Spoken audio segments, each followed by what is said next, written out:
we have a bountiful life, both materially and intellectually. We are blessed.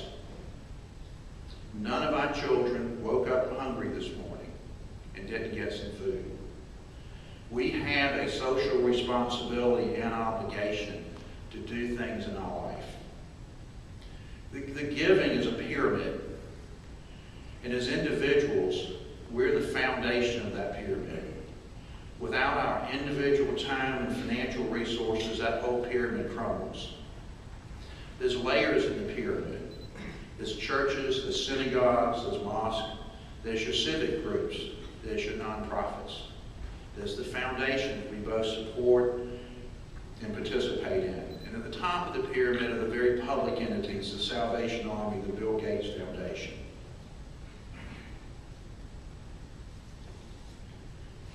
And then there are our accounting firms. So what can we do? You can form a focus group in your accounting firm of staff members and let them have a good works committee. You can give them the time to go out and do good works that are their own passions, not necessarily your own. You can provide firm resources for that committee. You can be a community leader in philanthropic endeavors. You can motivate and mentor your staff to contribute to the charity of their choices.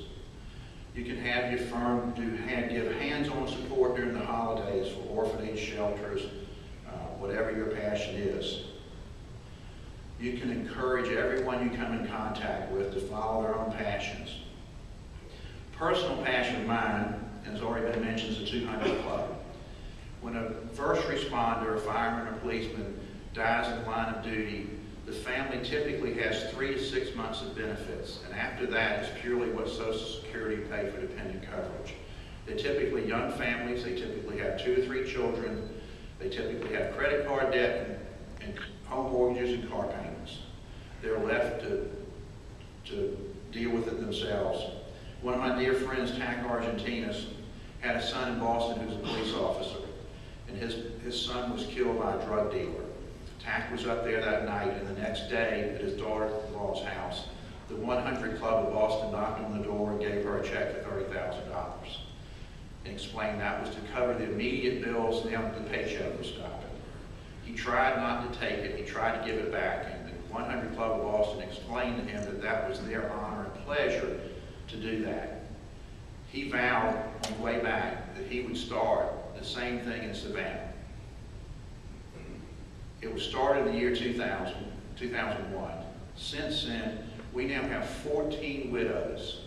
Isn't that amazing? A small town like Savannah, 14 widows. It's amazing how many firemen die in the line of duty. You don't really hear about it because they die within 48 hours of heart attacks because of the heat within their suit.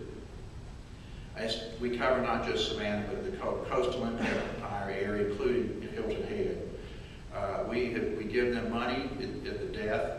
We provide them annual gifts, and we vow that we will put all their dependent children through college and the widows. We have our first widow graduating from college this year.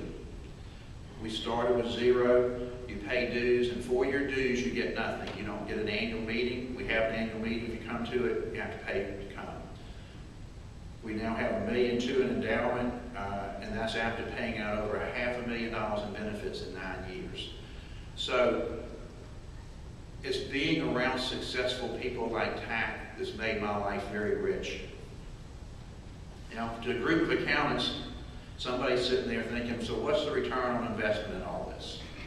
The return on investment is giving praise to God. It's having a better family life. It's teaching your children the values in life. It's having a better career. You can go down my resume, and every single activity that I participated in, I can tell you a client, a friend, or a resource that I've met. So whatever you do comes back at least 10 or 20 times. You build a better community. I've always said that our accounting firm is only as good as our clients. As the clients go, we go. A better community makes better companies, makes better clients, makes a better firm. Makes a better world. I would encourage everyone here, when you do good works, to tell the Georgia Society of CPA and let them publicize those activities. And that's not to bring attention to yourself or your firm, but that's to share the word so that somebody might read what you did and say, wow, I could do that here. And the final return on investment is yourself. When you participate, you reach the top of Maslow's need hierarchy, self-actualization. It's just a wonderful feeling. So when you return from this wonderful get-together we're having, please try and make a difference, and please try and do something. As to the award, I'm humbled and grateful. I accept for all the successful people in my life that have made it possible. I particularly want to thank my mentor, my father.